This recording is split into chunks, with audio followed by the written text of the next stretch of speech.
Ya, ya teman-teman, rekan jemaat sekalian, ya kita di dalam bulan keluarga ini memang ada waktu khusus gitu ya. Diingatkan setiap tahun bahwa di dalam keluarga Tuhan, baik maupun di dalam keluarga yang kita punya, baik dengan orang tua, dengan saudara, dengan yang sudah berkeluarga sendiri, dengan istri, dengan anak, untuk boleh terus bertumbuh. Kita mau bergerak maju. Tapi sebenarnya apa sih yang harus dijalani gitu ya? Apa yang harus dihadapi? Apakah semuanya baik-baik saja? Apakah semuanya kondisinya manis-manis saja? Semua bisa langsung otomatis ya, begitu selesai bulan keluarga langsung indah gitu kondisi keluarganya gitu ya. Tentu kita semua menghadapi berbagai tantangan di dalam kehidupan relasi kita satu sama lain. Nah, kita mau belajar nih dengan penginjil Nathanael Tamrin yang sudah bersama-sama kita, dan Losenatan ini banyak melayani keluarga-keluarga nih ya, banyak melayani anak-anak muda juga kita kenal. Juga sudah kasih hak. Juga punya insight-insight nih yang kalau nanti aja deh dibocorinnya. Iya. Punya insight-insight yang suka menarik gitu ya, menarik perhatian gitu, dan saya pribadi terberkati olehnya. Nah, dalam topik ini nih ya, dalam topik ingin progres perlu diproses. Nah, ini menarik bahwa kalau bicara soal relasi di dalam Alkitab ini ada satu kitab di tengah-tengah di Perjanjian Lama khususnya. Kita bicara soal Kidung Agung, suatu kitab yang spesial gitu, yang nggak ada duanya lah ya di Alkitab. Itu bicara soal hubungan antara pria dan wanita. Aneh gitu kalau baca nih tiba-tiba habis dari Mazmur gitu ya, terus Amsal, Pengkhotbah, terus ada Kidung Agung yang kok tiba-tiba Alkitab menaruh Allah tiba-tiba menaruh dalam Alkitab kita ini kitab yang bicara soal yang sangat personal gitu, yang sangat bicara soal relasi, bicara soal kejar-kejaran lah, cari-carian lah gitu ya. Lalu naik turun gitu. Nanti kita menjelajahinya ya bersama-sama dibantu oleh Losenatan.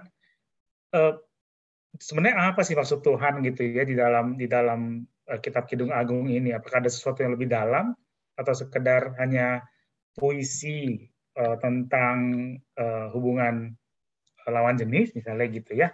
Nanti kita pelajari nih. Oh ya, sebelumnya kalau ada pertanyaan boleh diajukan ke kami. Cara misalnya ada yang mau private lah, boleh ke Losenatan langsung atau ke kami. Kalau perlu ke everyone juga, kalau mau tanya boleh di chat di everyone supaya kita bisa diskusi aja di sini karena sifatnya kita mau talk show ya. Nah, kalau Nathan mau nanya nih, halo dulu ya, halo. Tadi belum ada suaranya. Ya, silakan. Ada suara yang lain. Iya. Ya, Nathan ini sebenarnya kalau di dalam kitab Kidung Agung ini secara umum tuh kenapa ya ada di dalam Alkitab ya? Kira-kira ya? Kidung Agung, tanya dulu deh. Siapa yang udah pernah baca sekali aja Kidung Agung habis? Ada nggak? Boleh angkat tangan dong. Selain Losata. Angkat tangan. Kasih icon ya. Angkat tangan virtual. Oke. Iya. Kayaknya udah banyak loh saya yang baca. Nah, pertanyaan kedua adalah waktu baca ngerti nggak? Terus gitu kita terdiam. Nanti bilang ngerti, ternyata salah ngerti, berarti kan belum ngerti ya sebenarnya ya. Nah ini, wah ada yang bilang pura-pura ngerti, nggak ngerti gitu ya. Karena saya menemukan kitab Kidung Agung ini salah satu kitab selain kitab Imamat, Ulangan, ya, Wahyu, yang paling sering dihindari begitu. Ya, alasannya sederhana. Kenapa dihindari? Nggak ngerti. Kalau ditanya baca, baca. Tapi ngerti nggak? Enggak. Nah, kalau saya dulu rasa potong. Kalau baca yang bagian agak-agak sensitif gitu ya, itu agak anak muda sekarang ngomongnya cringe gitu ya, kayak, aduh ini ngomongin bagian-bagian tubuh tertentu gitu ya. Kalau saya itu kayak ini, kalau nonton bioskop kemudian nontonnya yang 16 tahun ke atas dewasa gitu kan ya, yang matanya ditutup begitu. Jadi kalau baca Kidung Agung ada vulgarnya, rasanya cepet-cepet dilompatin gitu ya. Nah, sebetulnya menurut saya Kidung Agung ditempatkan di dalam kanonisasi. Saya percaya itu bukan sebuah kesengajaan, ya, tapi itu sebuah intervensi Allah untuk kita umatnya, ya. Nah, kitab Kidung Agung pasti punya maksud dan tujuan yang spesifik diberikan. Nah, pada umumnya begini, Kidung Agung itu ada dua macam pendekatan. Menafsirnya itu ada dua macam pendekatan. Pendekatan pertama itu adalah pendekatan bahwa kitab Kidung Agung ini menggambarkan kisah cinta antara seorang laki-laki dan seorang perempuan, atau kisah cinta seorang suami dan seorang istri. Jadi waktu membaca, cara bacanya adalah ini kisah cinta begitu, antara siapa? Laki-laki dan perempuan. Ini model penafsiran yang pertama, ya. Nah, model penafsiran yang kedua itu adalah model yang melihat kitab Kidung Agung ini bukan sekedar kisah cinta antara seorang laki-laki dan perempuan atau suami istri, tetapi ini adalah kisah cinta Allah dan umatnya. Atau lebih spesifik, ini kisah cinta tentang Kristus dan gerejanya. Ya, nah, dua pola ini sebetulnya menurut saya bukan pola yang salah. Ya, kedua-duanya menurut saya bisa kita pakai. Ya, bisa kita pakai, dan ini bukan bicara tentang benar salah. Ya, tapi saya pribadi, ini mungkin kita berbeda ya, kita bisa berbeda. Saya pribadi memilih pendekatan menafsir kitab Kidung Agung ini dalam terang relasi laki-laki dan perempuan, suami dan istri, yang menggambarkan antara Kristus dan gerejanya. Ya, Kristus sebagai mempelai laki-laki, gereja itu sebagai mempelai wanita. Nah, pendekatan ini juga dipakai oleh seorang teolog modern, ya, namanya Daniel Akin, ya, dia seorang profesor dari Southeastern Baptist Seminary. Nah, saya lebih cocok pendekatan itu, dan saya merasa bahwa Alkitab kita punya satu benang merah, ya, benang merahnya yaitu Kristus. Sehingga ketika membaca kitab Kidung Agung, ada baiknya kita membaca dari sudut pandang kehadiran Kristus dan umatnya atau gereja sebagai mempelai laki-laki dan mempelai perempuan. Jadi ini bukan cuma sekedar kitab supaya kita dapat kayak insight begitu tentang pernikahan, ya. Tapi saya rasa ini kitab yang mengekspos kasihnya Kristus kepada umatnya yang berdosa. Jadi saya rasa ini kitab yang sangat penting sekali untuk kita baca dan kita tidak boleh lewatkan begitu. Kira-kira gitu loh, Setri. Waduh, berarti jadi bacanya tuh nggak bisa sambil lalu ya sebenarnya ya. Bacanya nggak bisa sambil lalu, benar. Iya. Harus, ternyata di antara kalimat-kalimat yang poetik gitu ya, yang puitis ini itu kandungannya dalam juga gitu ya. Bahkan iya juga ya, kalau dimasuk ke dalam Alkitab pasti ada maksudnya nih, ada Tuhan nih yang Tuhan mau walaupun kayaknya nggak ada sebut-sebut nama Tuhan kali ya. Nggak ada. Ini salah satu kitab yang tidak ada nama Tuhannya sebetulnya selain kitab Esther ya. Tapi sebenarnya mungkin Tuhan ada di baliknya gitu lah ya pasti ya. Exactly, ya. Saya ngambil contoh nih. Saya ngambil contoh aja. Di dalam kitab Kidung Agung itu si laki-laki ini yang kalau kita terjemahkan sebagai Salomo karena memang pada umumnya dikatakan Salomo, ya indikasinya apa? Indikasinya itu ada nama Salomo 7 kali muncul. Kemudian yang kedua itu adalah di dalam pasal 1 ayat 9 itu ada ada penjelasan tentang kuda di sana. Ya, dikatakan begini, dengan kuda betina daripada kereta-kereta Firaun. Salomo itu sangat suka sama kuda. Nanti kalau rekan-rekan baca 1 Raja-Raja pasal 10 ayat 28, ya Salomo itu suka sama kuda. Jadi si laki-laki dalam kisah ini kemungkinan besar itu adalah Salomo. Nah, kalau perempuannya itu tidak terlalu jelas. Tidak terlalu dispesifikkan ya. Nah, mau bersin lagi nih, sorry. Jadi misalnya saya ambil contoh ya. Salomo di situ itu digambarkan sebagai raja dan gembala. Ya.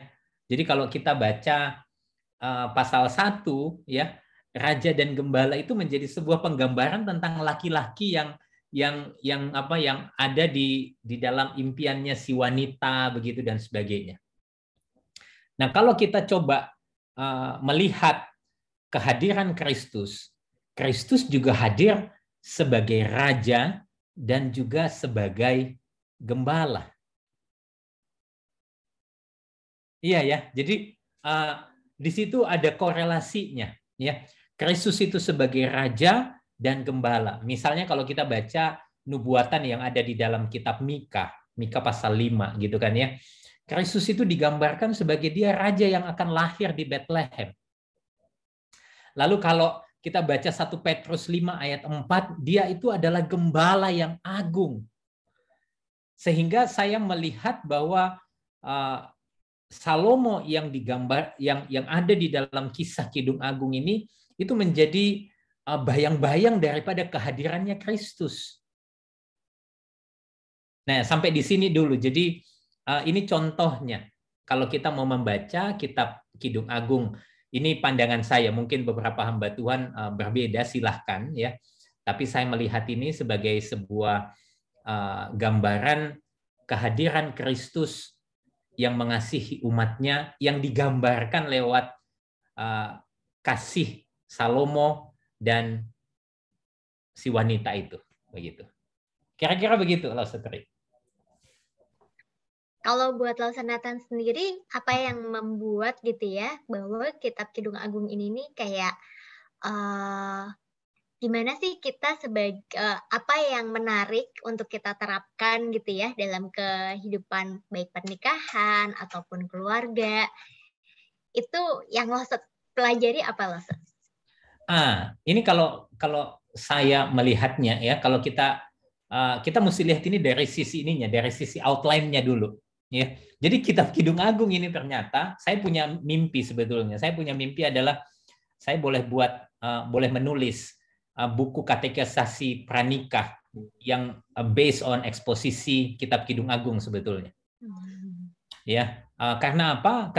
Kenapa ini menjadi menarik? Karena kitab Kidung Agung itu bukan bicara tentang merit saja.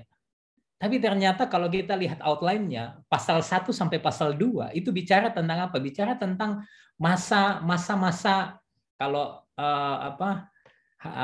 anak zaman sekarang itu istilahnya itu masa-masa bucin gitu loh. Masa-masa jatuh cinta gitu kan ya. Jadi lagi pacaran, lagi suka-sukaan begitu ya, lagi ya pokoknya lagi kalau nggak dibalas WhatsApp-nya atau message-nya begitu atau DM-nya udah apa ya, udah kepikiran, udah galau gitu. Nah, lalu di pasal 3 sampai pasal 4 itu bicara juga secara spesifik tentang apa? Tentang persiapan malam pengantin. Jadi menarik ya. Jadi bukan cuma waktu pernikahan, tetapi juga ada momen-momen tentang persiapan menikah, malam pengantinnya begitu. Lalu pasal 5, pasal 6 ketika mereka menikah terjadi masalah di sana. Lalu kemudian setelah masalah di dalam pasal 5, pasal 6 itu diungkapkan, pasal 7 dan pasal 8 itu kembali bicara tentang kehadiran kasih di situ. Ya, bagaimana esensinya kasih itu seperti apa sih? Lalu mereka itu coba flashback lagi ke belakang pengalaman mereka. Kan begitu kan ya kalau kita konseling kan ya. Ayo coba ingat pengalamanmu dulu gitu kan ya. Bagaimana dan sebagainya. Kalau orang juga mau putus begitu kan, kita seringkali kasih ingat kan. Kamu gimana pengalamannya dulu, ditembak dulu gimana gitu kan. Jadi apa yang dulu bikin kamu jatuh cinta sama dia gitu ya. Jadi sebetulnya kalau kita mau bahas kitab Kidung Agung ini kitab yang utuh sekali menggambarkan dari masa mungkin berpacaran, persiapan menikah, ada konflik, lalu kemudian mulai lagi bertumbuh kasihnya di situ. Nah, ini bagi saya yang menarik karena banyak para single di gereja yang tidak tertarik baca kitab Kidung Agung. Kenapa? Karena aduh ini kayaknya kitab untuk pernikahan deh begitu ya. Padahal sebetulnya enggak loh. Kitab kayak kitab jadul lah gitu ya. Kayaknya nggak nyambung gitu juga.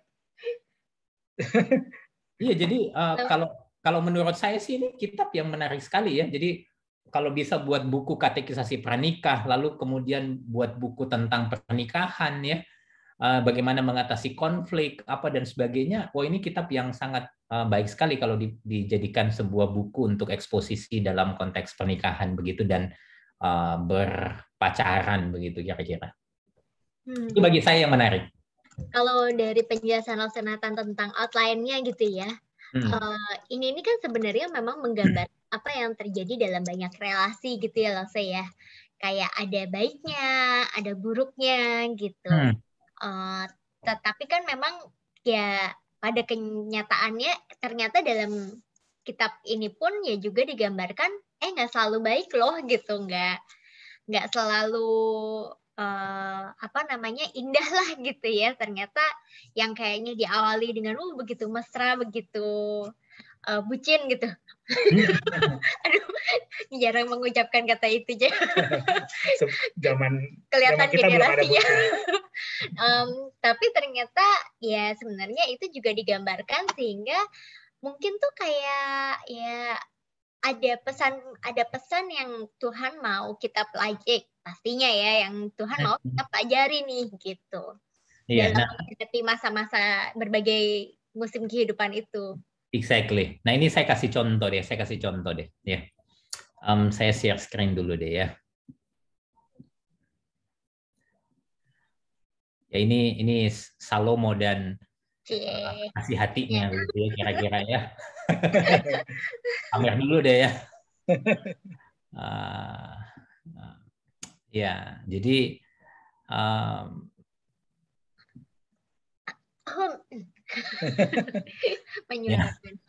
ya, saya pamer dulu deh ya, ini Salomo dan kekasihnya kira-kira begitu. Misalnya nih kalau kita baca ayat 1 sampai ayat 4 di pasal pertama ya. Apa sih kira-kira gambaran besarnya bagian ini ya? Gambaran besar daripada bagian ini bicara tentang sebentar ya. Tentang kasih di dalam relasi ya.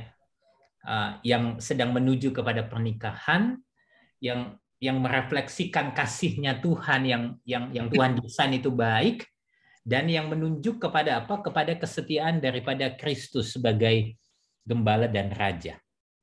Ini pasal 1 dan pasal 1 ayat 1 sampai 4. Kira-kira ini bicara tentang kasih. Apa sih itu kasih, ya? Esensinya kasih itu apa dan sebagainya.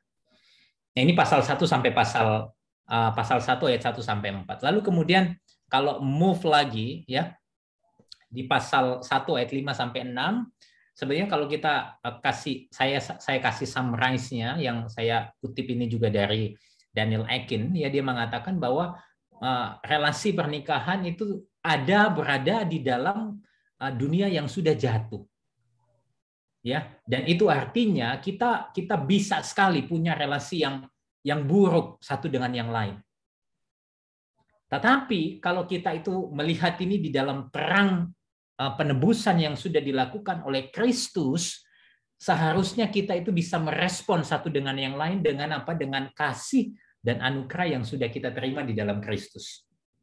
Saya nggak baca ayatnya, nanti teman-teman rekan-rekan bisa baca sendiri, ya. Lalu saya coba lanjut lagi misalnya di dalam ayat 9 sampai 14 di dalam pasal 1. Ya, di situ bicara tentang apa? Bahwa kasih yang sudah ditransformasi itu akan memenuhi setiap pribadi itu dengan apa? Dengan pujian, ya, dengan encouragement kepada siapa? Kepada pasangannya, yang dimana itu juga merefleksikan sebetulnya kasihnya Kristus yang dinyatakan kepada kita di atas kayu salib. Ya, segala pelanggaran kita itu tidak diperhitungkan, ya, oleh Allah karena Kristus, cintanya Kristus. Wow, saya rasa itu sesuatu yang dahsyat sekali. Ya, ini pasal 1 misalnya. Kalau saya lanjut lagi langsung skip di pasal yang kelima, saudara akan menemukan di sana karena dosa, ya, semua pernikahan atau semua relasi itu akan mengalami yang namanya kesulitan. Tetapi karena Injil, ya, pernikahan atau relasi berpacaran yang biblikal itu akan dipenuhi dengan apa? Dipenuhi dengan kasih yang persistence, dengan anugerah yang radikal, ya. Kemudian pertobatan yang sungguh-sungguh dan juga rekonsiliasi yang penuh dengan sukacita. Sehingga kalau membaca kisah ini, saya sangat-sangat kagum begitu, ya. Kalau kita melihat kaitannya dengan relasi dan Kristus di sana. Nah, ini kira-kira penjelasan singkat. Saya coba skip aja. Nanti kalau saudara mau lihat lebih lanjut sebetulnya, ya. Ini saya sekalian promosi juga, ya. Saudara boleh ya, boleh tolong di-follow ya Instagram saya. Selebgram. Ya. Ya, followernya belum banyak gitu kan, ya. Jadi tolong di-follow, ya. Saya ada sharing di situ dari pasal 1 sampai pasal 8 kitab Kidung Agung. Nanti saudara bisa scroll. Jadi sudah ada, ini kitab hari ini kitab yang keempat sebetulnya. Jadi saya sudah sharing itu kitab Pengkhotbah, kitab Sakaria, kitab Kidung Agung, dan hari ini saya sedang coba terus sharing refleksi dari kitab Wahyu sebetulnya. Berat-berat ya? Ya enggak gitu ya. Memang sengaja memilih kitab-kitab itu karena misalnya Pengkhotbah kadang-kadang kan kita bacanya itu juga dengan nada yang pesimis, ya. Kidung Agung banyak yang nggak paham. Sakaria apalagi, ya, siapa itu Sakaria gitu kan, ya, apa itu Sakaria juga nggak ngerti gitu kan. Wahyu juga banyak orang yang bertanya-tanya begitu. Jadi ya, ini refleksi sederhana. Kita mungkin berbeda, ya, ini refleksi pribadi saya, pengalaman saya bersama dengan firman begitu. Tapi saya mencoba memberikan pandangan yang lebih objektif terhadap apa yang ada dalam firman. Sehingga kalau saudara mau baca Kidung Agung lengkap, di situ sudah ada sebetulnya, ya. Foto-foto saya silahkan di skip aja, tapi kalau saudara like boleh juga. Tolong ditahan dulu ya, jangan pada buka Instagram dulu gitu. Nanti yang wah ini bahasannya udah lengkap nih. Udah live aja langsung semua, ya. Nanti pada live langsung. Tapi kalau misalnya nih, saya tuh tertarik dari maksudnya rangkaian yang tadi Los Senatan bilang, ya. kalau misalnya bilang tadi tuh waktu awal-awal kan, nah makasih Losa kok ini yang mengoperasikan siapa ya? Losa Nathan. Saya. Bukan ya? Iya kok apa sih? Ini yang posesif. Kan awalnya indah gitu ya, bahwa reflects the love that instruct us in God's good design gitu. Kayak yang memang ya kita banyak lah ya ayat di Alkitab yang mengarahkan bahwa rencana Tuhan pasti yang baik, yang bagus gitu. Tapi juga ini nanti kalau pemahaman saya salah dikoreksi ya Losa.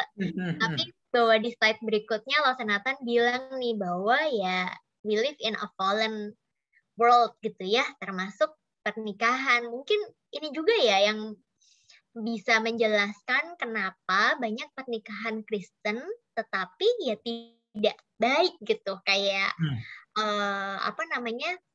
kalau dibilang God's good design kok yang kayak gini sih gitu ya, yang nanti ada banyak konflik atau yang relasinya baik kok kayaknya keluarganya kena masalah bertubi-tubi gitu. Ya itu sebuah realita yang kita tidak bisa hindari ya. Saya banyak menyaksikan ya saya rasa Bapak Ibu punya banyak pengalaman begitu ya. Saya menikah baru 6 tahun 26 hari ya, kalau saya mau detail kan gitu ya, 6 tahun 26 hari gitu kan ya. Mungkin setiap kita punya pengalaman masing-masing, tapi saya pun sebagai hamba Tuhan itu tidak luput dari yang namanya kesalahan ataupun kegagalan. Misalnya saya cerita satu kali pulang kebaktian doa. Jadi habis doa nih, ibadah doa, bayangin ya. Itu kalau kita pulang ibadah doa itu kayak ada lingkaran di atas kepala kita begitu ya, kayak kita baru keluar dari ruang Maha Kudus ini kan ya. Lalu kemudian dulu waktu saya di Surabaya karena ada di gereja Chinese tradisional, kemudian biasanya setelah doa itu ada snack ya, ada jemaat yang sediain snack ya. Nah, doanya itu jam 7 malam. Kami itu belum makan malam, jadi buru-buru langsung pergi doa, belum makan malam. Kan enggak mungkin kemudian di ibadah doa kita sambil ngemil kan ya bisa ditengking kita kalau di gereja yang seperti itu kan ya, ataupun di mana-mana juga pasti aneh banget gitu kan. Jadi ya kita tahan lapar deh ya, mencoba belajar untuk menahan lapar gitu kan ya. Nah pulang begitu lalu saya itu paling malas sebetulnya bawa sesuatu dari gereja gitu, makanan gitu, apalagi kalau lengket-lengket, apalagi snack gitu kan, paling males saya. Biasalah AI ya, susu AI terutama datang ke Losa Maria, Bu Maria sini Bu Maria, ini bawa pulang gitu ya.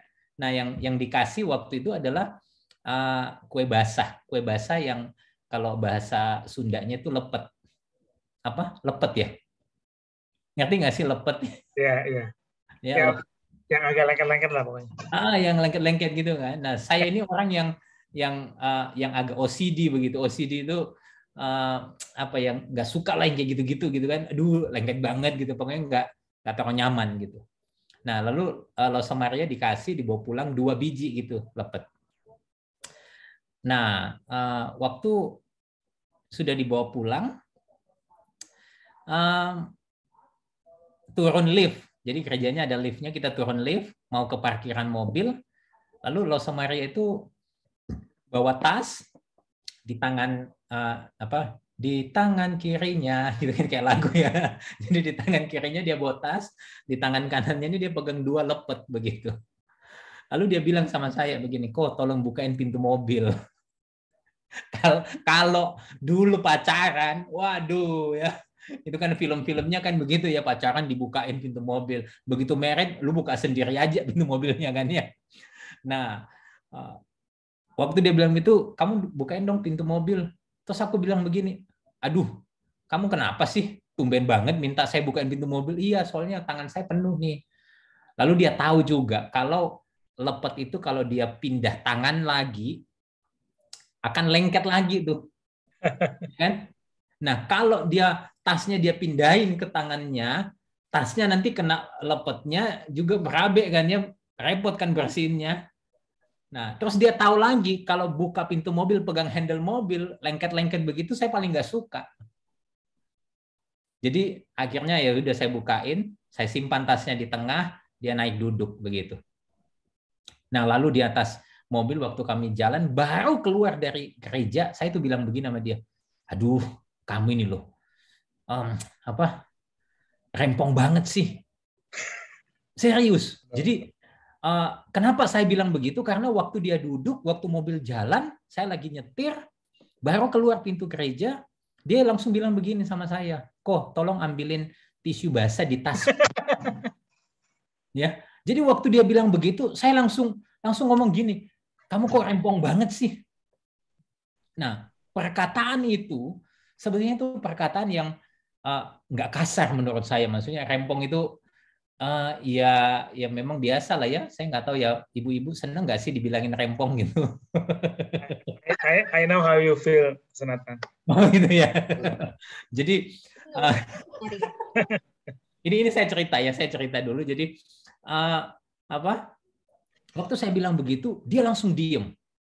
Dia balik mukanya ke jendela. Lalu tidak lama, tidak jauh dari gereja, dia marah. Rosa Maria itu marah dan dia bilang begini, saya nggak suka kamu bilangin rempong. Kaget saya kan, saya nggak punya niat jahat untuk ngomongin sesuatu yang jahat gitu kan. Lalu dia marah gitu, lalu otomatis saya juga kaget, saya juga marah begitu ya. Juga marah, ya tahulah ya kalau orang Makassar begitu kan ya. Saya dari Makassar, ya konon katanya Makassar itu maknya aja kasar, apalagi bapaknya gitu kan. Jadi saya spontan juga marah. Saya bilang, kamu biasa aja, nyantai aja, nggak usah ngomong nadanya juga biasa aja. Aku bilang, kamu ini loh, saya ini lapar, belum makan. Dia bilang, saya pengen makan, cuma minta itu, masa sih kamu nggak bisa tolong saya? Udah ribut aja. Di mobil itu dari perjalanan baru pulang gereja, ibadah doa, sampai rumah, itu suasana jadi tidak menyenangkan. Nah, apa yang saya mau ceritakan adalah kami juga hidup di dalam situasi yang mungkin sama dengan saudara, ya, bahwa kita hidup di dalam dunia yang sudah jatuh di dalam dosa, kita rentan sekali, tidak ada yang imun terhadap kejatuhan. Tapi puji syukur bahwa ketika kita sadar bahwa kita ini sudah ditebus oleh Kristus, ya, pernikahan yang ada di dalam dunia yang sudah jatuh itu bisa diperbaiki menuju kepada kesempurnaan kepada Kristus. Jadi saya selalu mendorong saudara untuk melihat kehidupan ini di dalam terang Injil yang penuh dengan kasih karunia, ya, penuh dengan pengampunan, ya, penuh dengan upaya rekonsiliasi begitu, ya. Nah, celakanya adalah begini, sama seperti kitab Kidung Agung yang nggak ada kata Tuhannya, ya, banyak orang yang waktu lagi bergumul baru cari Tuhan, ya kan? Waktu baik-baik aja pernikahannya udah lupa begitu kan ya. Tapi waktu lagi bergumul biasanya udah caranya pendeta gitu kan ya, konselor gitu ya, baru cari Tuhan. Nah, saya merasa kegagalan kita seringkali karena itu. Kita tidak cari dia setiap hari begitu. Dan kita tidak mau diproses setiap hari. Kalau kita mau diproses setiap hari di dalam terang kasih Kristus, saya rasa kita bisa memiliki pernikahan yang semakin ideal di hadapan Tuhan. Itu bagian prosesnya ya, Lose. Itu bagian prosesnya. Konflik tentang lepet pun itu proses pernikahan ya. Ya. Jadi menarik sekali. Nah, saya lanjut ya. Saya sharing sebentar ini karena waktunya nggak terlalu banyak ya. Nanti kalau saudara membaca Kidung Agung ya, saya rasa malam ini saudara punya kesempatan baca di Kidung Agung dari dari terang yang tadi sudah saya jelaskan. Kalau saudara bingung boleh DM saya di Instagram ya, ya, tapi tentu dulu Instagramnya. follow dulu begitu kan ya. Nah, setelah baca Kidung Agung, coba pindah ke surat Efesus. Kalau kita membaca surat Efesus pasal 4 sampai pasal 6, pasal 6 itu kan pasal 5 dan pasal 6 itu bicara tentang pernikahan, relasi pernikahan. Tapi kita tidak boleh hapus itu dari terang pasal yang keempat, di mana di situ jelas sekali tentang karya Roh Kudus di dalam pernikahan sebetulnya. Jadi saya mencoba menawarkan kepada saudara dan melihat bagaimana sih supaya kita itu bisa mengalami progres dan menjalani prosesnya ketika pernikahan kita itu dituntun oleh Roh Kudus. Dan pelayanan daripada Roh Kudus, ini saya kutip dari seorang yang namanya Stephen Cole, dia katakan pelayanan daripada Roh Kudus itu sifatnya progresif, ada kemajuan, sifatnya itu personal, pribadi, sifatnya itu berpusat kepada kebenaran dan menuntun kita kepada Kristus dan memuliakan Kristus. Sehingga kalau kita melihat dia segitiga sama sisi ini, ya, di kanan bawah dan kanan kiri bawah itu ada suami dan istri atau laki-laki perempuan biasanya. Lalu di puncaknya Kristus, ya. Saya ingin menambahkan kehadiran Roh Kudus di dalam kehidupan setiap pribadi, ya. Sehingga apa? Sehingga upaya kita untuk menjadi semakin serupa Kristus ini totally bukan upaya kita, tapi sebuah relasi kerjasama dengan Roh Tuhan. Karena kalau kita sendiri, ya natur kita ini adalah, kalau Paulus, natur kita ini adalah lemah begitu, sehingga kita perlu pertolongan daripada Roh Kudus untuk mengerjakan mengerjakan PR kita masing-masing di dalam kehidupan berelasi, termasuk secara spesifik untuk pernikahan yang semakin serupa Kristus. Lalu kalau segitiga sama sisi ini boleh dibalik nggak? Nggak boleh kali. Nggak boleh. Jelas nggak boleh ya, jelas nggak boleh karena pertanyaan retorik yang membutuhkan penjabaran gitu. Iya, tapi kecenderungannya kadang begitu ya. Salah satu menempatkan diri di puncak gitu. Termasuk kayak misalnya nih, kalau tadi Losa bilang ya, kalau lagi ada masalah nih, cari konselor, cari hamba Tuhan, berdoa gitu. Maksudnya ini refleksi pribadi sih, kadang-kadang tidak selalu tujuannya adalah untuk Tuhan, apa yang Tuhan ingin aku lakukan gitu. Tapi lebih ke arah yang, Pak Pendeta tolong dong kasih tahu ya suami saya gitu ya. Dia membuat saya sangat menderita misalnya. Kalau dulu Bu Ata, Bu konselor, tolong dong. Atau ya itu ya mungkin yang Tuhan. Tapi biasanya ini juga, biasanya gini, biasanya cari pembenaran. Iya. Saya punya kasus nih satu ya. Jadi ada sebuah ada pasangan suami istri, belum lama menikah, kira-kira mungkin 3 tahun lebih begitu ya. Satu malam itu istrinya DM saya di Instagram. Langsung itu DM-nya set 20 message gitu kan. Waduh, saya kaget juga gitu baca. Waduh, 20 message. Ini mesti baca pelan-pelan nih gitu kan ya. Baca pelan-pelan. Dia cerita panjang lebar tentang suaminya begitu. Nah, intinya dia bilang dia menduga suaminya itu suaminya selingkuh kira-kira begitu ya. Karena suaminya sementara orang WFH, suaminya lebih suka WFO begitu.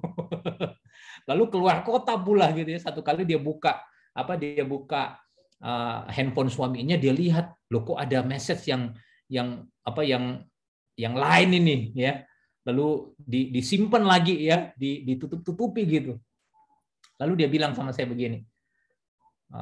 Dia panggil saya Konantan, "Kok, ya. Saya ini," dia bilang ya, "saya sudah merelakan komunitas teman-teman saya dulu itu saya sudah jarang komunikasi supaya saya bisa spending time sama suami saya, sama anak saya. Dia punya anak satu masih kecil. Tapi ternyata begini kelakuan suami saya, gitu ya.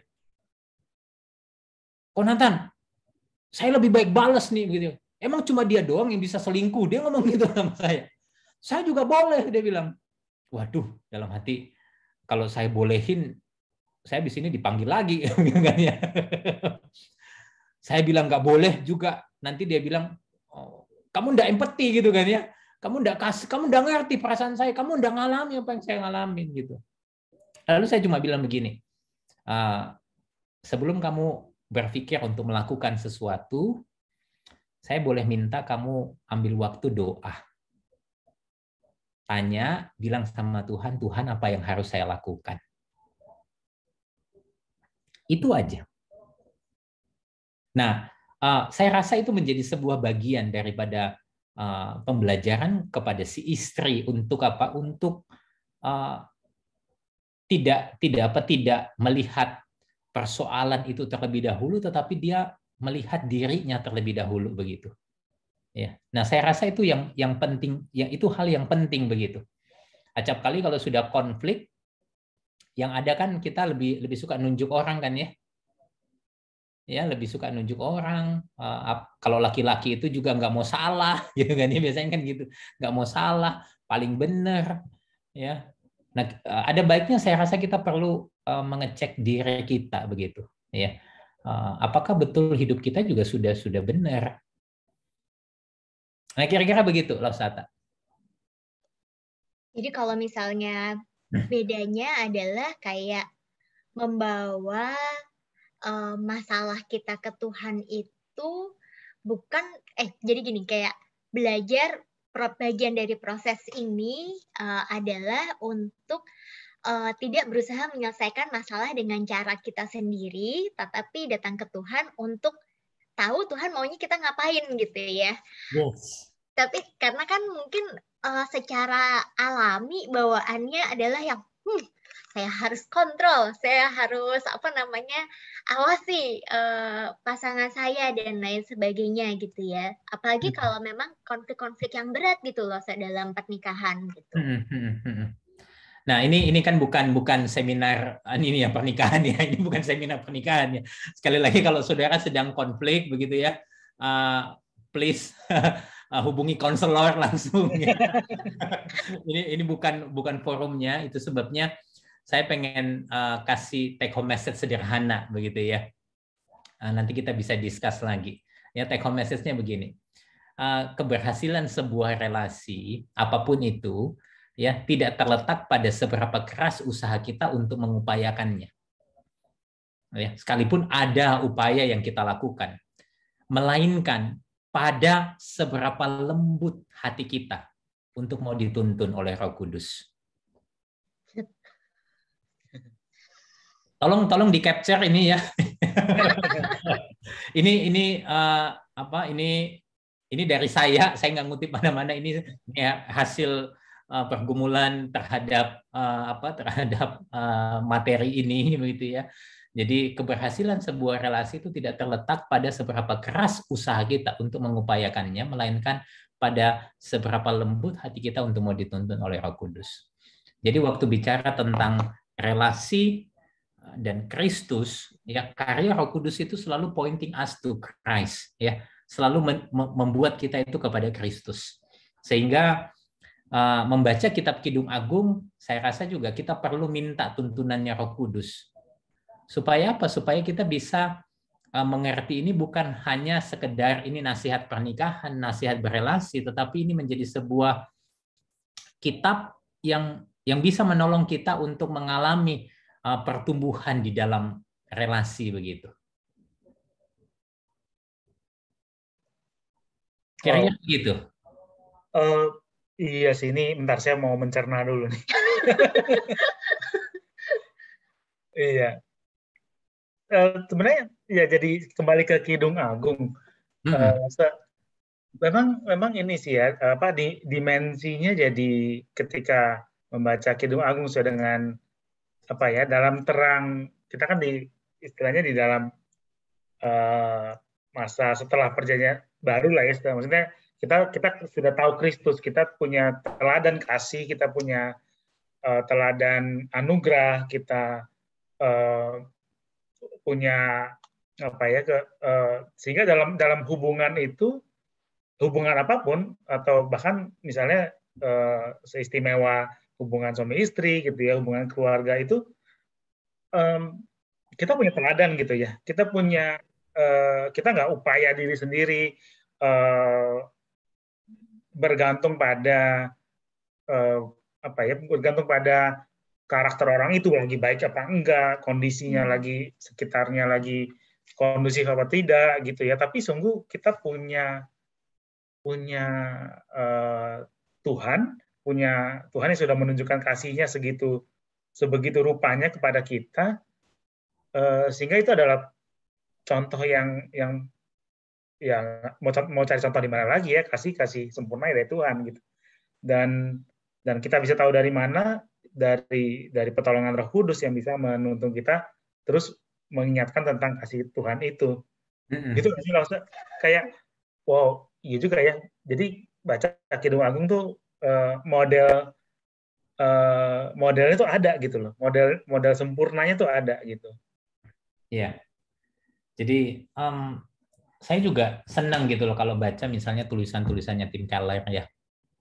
Dia selalu mengupayakan untuk kita melihat tokoh-tokoh Alkitab itu di dalam terang Kristus. Misalnya ketika dia mengatakan bahwa Jesus is the true and better Abel misalnya, atau Jesus is the true and better David ya. Jadi selalu menuntun kita kepada Kristus. Sehingga apa? Sehingga waktu kita membaca setiap firman, saya selalu mengupayakan untuk kita harus melihat karyanya Kristus di sana. Nah, demikian juga waktu kita membaca Kidung Agung ya. Saya memilih untuk melihat itu di dalam terang karyanya Kristus ya. Sekalipun ada yang bilang bahwa ini cara penafsiran alegoris ya. Enggak apa-apa, tapi saya merasa masih bisa kita pertanggungjawabkan karena melihat benang merah daripada kitab Kejadian sampai Wahyu yaitu Kristus.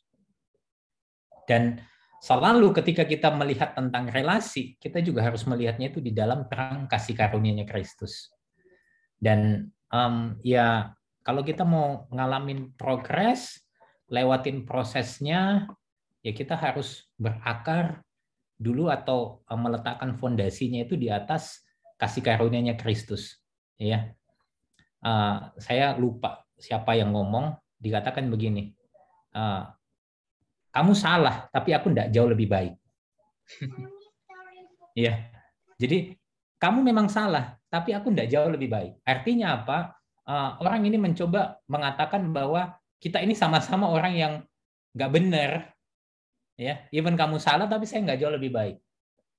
Nah, pola pikir yang seperti ini saya rasa perlu kita tanamkan di dalam diri kita, sehingga ketika bicara relasi atau kita melihat Kidung Agung, kan tadi saya bilang ini up and down-nya relasi ini kan jelas banget di dalam Kidung Agung. Kita perlu lihat itu di dalam terang kasih karunia sebetulnya.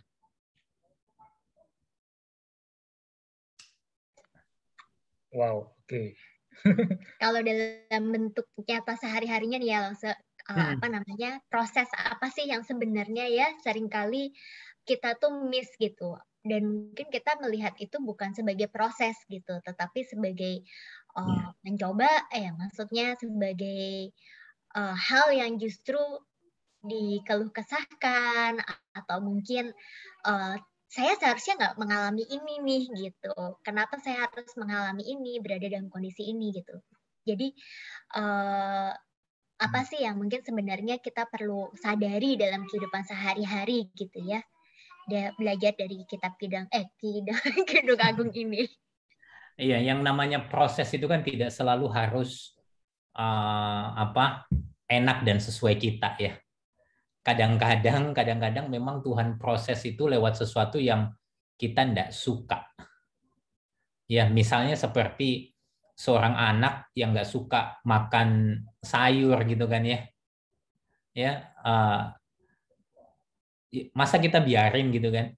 Ya udah kita biarin aja, nggak usah gitu kan ya. Ya kita harus membuat mereka untuk bisa menikmati sayur itu sekalipun pahit gitu kan ya. Tapi di balik pahitnya itu juga ada kebaikan buat mereka. Saya tidak bilang begini, kalau kemudian pasanganmu misalnya selingkuh, itu kan pahit kan ya. Selingkuh pasti ada kebaikan, nggak harus selalu begitu. Ya, kadang ada hal yang memang yang baik yang Tuhan sediakan. Tapi kalaupun harus melewati itu, saya harus mengatakan kita harus memandang terus kepada kasih setianya Tuhan. Kasih setianya Kristus itu yang menopang proses yang tidak menyenangkan di dalam sebuah relasi.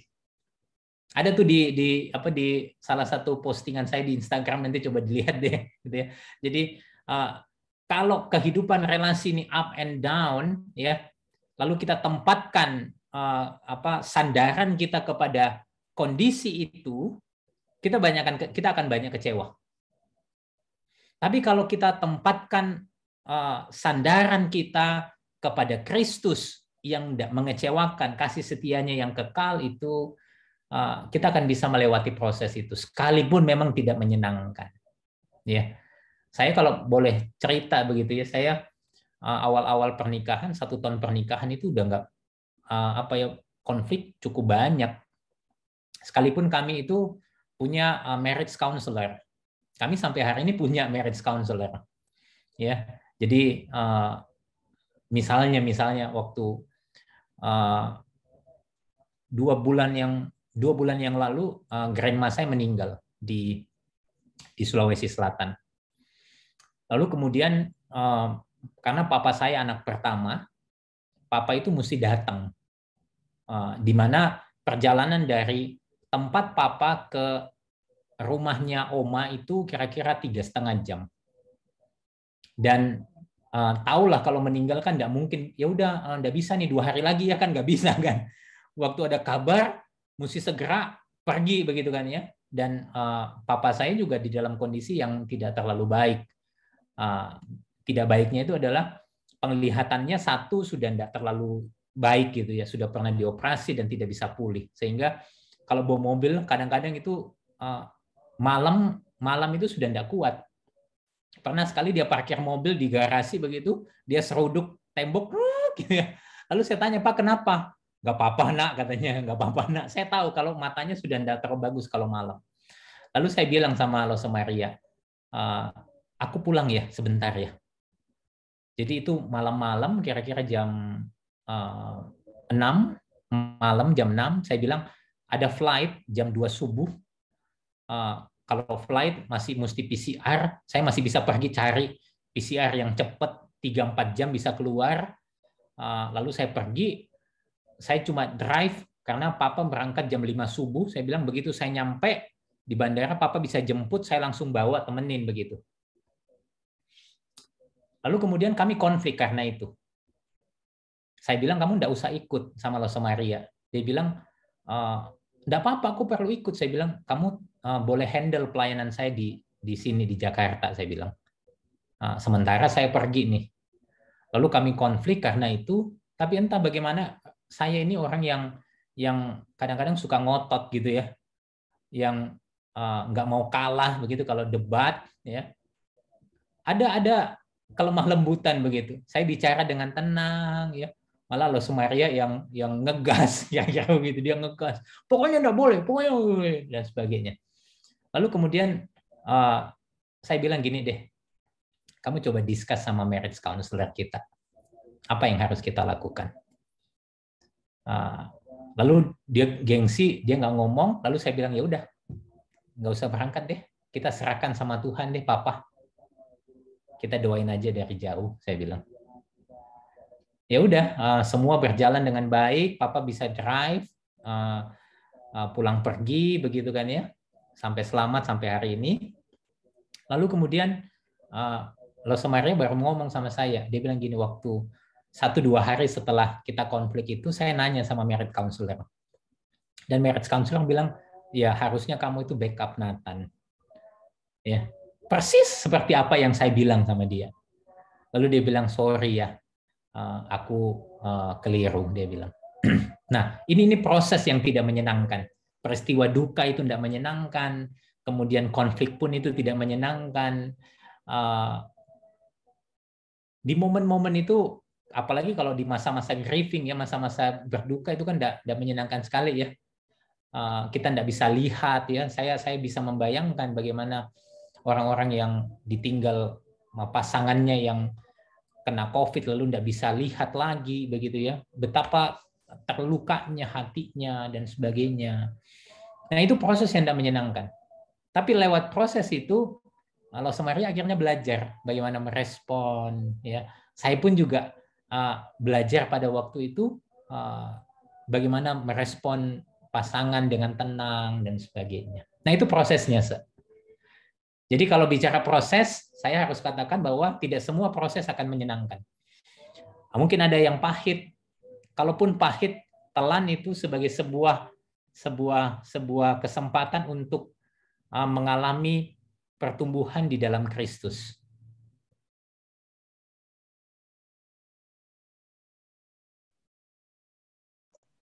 Wow, oke. Wah, makasih ya, ceritanya banyak sekali nih, cerita personalnya. Iya.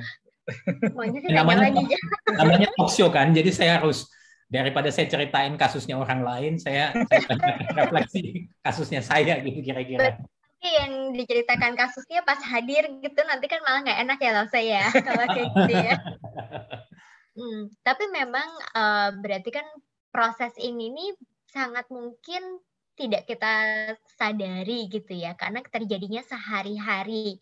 Nah, ini jadi mengingat yang tadi Lose bilang bahwa hubungan dengan Tuhan itu dan mengandalkan Roh Kudus itu memang harus setiap hari gitu, kayak yang tadi Nathan pesankan lah ya, kayak yang DM di Instagram itu gitu, bahwa tidak hanya saat kita merasa ada masalah, tetapi karena sangat mungkin nih kita sedang diprosesnya tuh ya dari hal-hal, misalnya gitu ya, saya diminta sama suami, ayo ikut nemenin ini acara hari ini. Nah, kok curhat saya? Bahwa kadang-kadang yang tidak proses itu kan bisa saja pada saat kita ditegur atau dikoreksi oleh orang lain atau melakukan sesuatu yang tidak sesuai dengan keinginan kita gitu ya. Dan ini tidak hanya dalam ya belajar dari yang tadi lo sharing, tidak hanya dalam masalah-masalah yang besar gitu, tetapi juga dari kejadian sehari-hari, bagaimana mengucapkan kata-kata, ataupun juga kayak kalau tapi saya bisa merasakan sih ya tadi yang kesel gara-gara lapar itu tapi itu kan ya proses juga ya untuk memahami satu sama lain, dan disitulah ada progres yang terbentuk gitu, bahwa oh iya kalau emang lapar itu lebih gampang emosi, misalnya sesederhana itu pun itu kan juga progres. Iya. Nah, ini kalau kita kembali ke Kidung Agung ya, saya menyarankan bapak-bapak, ibu-ibu membaca itu misalnya dengan pakai Alkitab terjemahan bahasa Indonesia sehari-hari. Kalau kita pakai terjemahan LAI bukan tidak baik ya. Cuma kita dimudahkan. Jadi bahasa Indonesia sehari-hari itu ada dialognya. Oh, ini yang ngomong pria, yang ngomong wanita, yang ngomong sahabat-sahabat.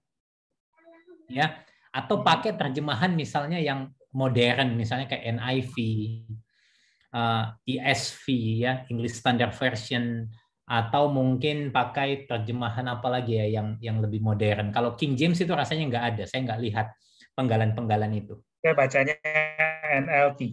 NLT rasanya ada ya, New Living Translation ada ya. Jadi itu lebih mudah gitu. Jadi kalau kita baca LAI kan kayak ngerocos ini kok tiba-tiba berubah gitu kan ya. Tapi kalau kita baca dengan versi yang lain akan menolong. Misalnya di pasal yang kelima itu ada konflik di situ. Ya, jadi setelah mereka menikah ada konflik, kemudian si Salomo itu datang ke kamarnya ke kamarnya istrinya, ketuk-ketuk, tidak dibukain. Dia bahkan menyimpan tanda di situ, ada tetesan mur di gagang pintu begitu ya. Itu sebenarnya tanda bahwa aku hadir loh waktu kamu lagi ngambek misalnya gitu kan ya. Dan itu hal yang penting banget di dalam sebuah relasi. Nah, poinnya adalah gini. Waktu ada konflik, sebisa mungkin kalau Kristus itu betul-betul ada di dalam hidup kita dan Roh Kudus itu memimpin kita, ayo kita selesaikan begitu ya. Jangan dipendam, jangan disimpan ya. Karena apa? Karena saya punya pemahaman kalau kita simpan ya, lalu merasa ya it's okay lah, udahlah ya. Ya udahlah begitu ya. Ya saya khawatir lama-lama nanti akan numpuk dan buat kita ndak bisa nyelesain satu-satu. Jadi selesaikanlah masalah itu satu persatu. Lalu saya selalu juga punya paham, saya selalu ngomong kalau sama Maria, kalau kita lagi konflik, please jangan bicara tentang masa lalu. Bicara masalah hari ini. Ya. Ya, karena waktu kita bicara masa lalu nggak ada habisnya pasti gitu kan ya. Nah, biasanya itu polanya gini, dulu ya. Wah, dulu. Wah, kalau sudah ngomong dulu udah bubar itu masalah gitu kan ya. Kita nggak selesaikan masalah hari ini. Tapi kita tarik lagi ke masalah lampau. Padahal masalah yang lampau juga sudah selesai begitu. Nah, tahu nggak? Kalau pengampunannya Tuhan itu juga begitu. Ya. Ya, jadi Tuhan itu tidak mengungkit-ungkit masa lalu. Apa yang hari ini terjadi ya itu yang kemudian Tuhan nyatakan begitu. Sehingga saya merasa ya itulah kalau kita punya masalah di dalam relasi ayo selesaikan hari ini begitu ya. Jangan disimpan untuk di kemudian hari begitu. Wow, ini kalau Kidung Agung dibaca menurut saya dahsyat sekali ya. Kayaknya bahan bab berapa gitu ya kalau dibikin buku premarital ya. Wow. Wah, nggak terasa nih ya udah sejam lebih nih kita ngobrol-ngobrol di Laksanatam. Pasti banyak banget cerita. Sebenarnya baru preview kayaknya ya. Iya, bahkan ya itulah ya, kita tunggu bukunya lah nanti. Sebelum bukunya, ya mungkin kalau buat saya sendiri ini benar-benar preview aja gitu ya, kayak yang hanya secuplik dari seluruh ulasan kitab Kidung Agung ini gitu, dan bahwa ini sesuatu yang berharga untuk ya semua bagian Alkitab berharga untuk dipelajari. Silahkan sesudah ini dilanjutkan renungan malamnya dengan menuju ke Instagram Laksanatan. Salah. Follow dulu. Follow dulu. Private ya soalnya ya. Iya. Oh gitu. Jadi ya saya kita udah mau menutup nih ya Laksanatan ya. Terima kasih ngobrol-ngobrolnya, insight-insightnya. Saya mau menutup dengan satu kutipan dari IG I_M_Uncle. Ini satu bagian yang menarik sih. Tadi mungkin merangkum pemahaman yang tadi saya sempat bicara itu juga, bahwa kasih Kristus tidak pernah berubah, tapi kasih Kristus juga mengubahkan. Jadi seharusnya kasih Kristus yang tidak berubah itu, yang jadi model kita itu adalah kasih Kristus yang harusnya juga ketika kita memandang kepada Dia dan perbuatan kasihnya itu, kita juga diubahkan. Kita dan orang sekitar kita, pasangan kita, orang terdekat kita, gitu ya. Kita berharap semua kita yang dipenuhi oleh kasih Kristus, kita diubahkan. Yep. Thank you Laksanatan, keren banget. kalau boleh minta tolong untuk berdoa. Oh, iya. Oke, Iya. kalau ada yang mau ngobrol nanti silahkan follow dulu dan DM saya ya kemudian hari. Balik lagi ya, yuk kita doa ya. Mari kita doa. Tuhan, kami bersyukur bahwa Tuhan itu begitu baik. Tuhan baik karena memang Tuhan baik. Tuhan selalu menolong kami di dalam segala situasi kehidupan ini. Kasih setia yang Tuhan sudah nyatakan yang tidak berubah itu sudah kami rasakan.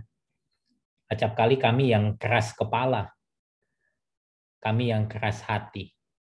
Itu sebabnya Tuhan malam ini lembutkan hati kami, supaya kehidupan kami sebagai pribadi di dalam relasi juga boleh bertumbuh.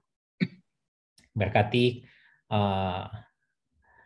kaum muda di gerejamu ini, berkati pasangan-pasangan suami istri, supaya mereka boleh bertumbuh di dalam relasi mereka, dan mereka bersedia untuk hidup dipimpin oleh Roh Tuhan, sehingga kehidupan relasi mereka boleh semakin serupa dengan Kristus.